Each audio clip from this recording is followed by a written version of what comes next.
Free இந்த April மாசம் முடியறதுக்குள்ள நம்ம பிஎஸ்சிக்கிற ரொட்டேட்டர் புக் பண்ற எல்லாத்துக்குமே ரொட்டேட்டர் ஃப்ரீயாவே டெலிவரி கொடுக்க போறோம். அந்த வகையில பாத்தீங்கன்னா கொங்கனாபுரம் அப்படிங்கிற ஏரியாவில் இருக்கக்கூடிய விவசாயிக்கு பாத்தீங்கன்னா நம்ம 2 ரொட்டேட்டர் பாத்தீங்கன்னா நம்ம டெலிவரி ஃப்ரீயாவே கொடுத்துருந்தோம். ஸோ அதுல ஒண்ணு வந்து பாத்தீங்கன்னா இந்த பச்சை வெள்ளை இருக்கீங்களா, அது பாத்தீங்கன்னா ஆல்ரெடி 42 பிளேட்ல நல்ல ஹெவி மாடல் ரொட்டேட்டர் நண்பா 1,02,500 ரூபாய் வரும்.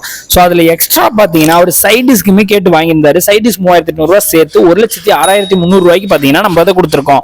ஸோ அப்படியே பக்கத்துல பாத்தீங்கன்னா அதுவும் அதே ஊருக்கு தான் போகுது, ஃபுல் ஆரஞ்சு நண்பா. ஸோ அது வந்து பாத்தீங்கன்னா already 42 kilo multi box high clearance model. So இது வந்து பாத்தீங்கன்னா 450 கிலோ வெயிட்ல இருக்கக்கூடிய 92,000 ரூபாய் அந்த ரேஞ்சில் இருக்கக்கூடிய ரொட்டேட்டர் தான். அவங்களும் பாத்தீங்கன்னா கஸ்டமைஸ் பண்ணி டாப்லிங் பெரிய டாப்லிங் வேணுங்க அப்படின்னு சொல்லி கேட்டதுனால 2,500 ரூபாய் சேர்த்து நம்ம பெரிய டாப்லிங் போட்டு கொடுத்து நம்ம 94,500க்கு கொடுத்துருக்கோம். இந்த விவசாயிகள் மாதிரியே நீங்களும் இந்த மாசத்துக்குள்ள ஏப்ரல் மாசம் மட்டும்தான் அந்த ஆஃபர், இந்த மாசத்துக்குள்ள புக் பண்ணுங்க, ஃப்ரீயாவே டெலிவரி எடுத்துக்கோங்க.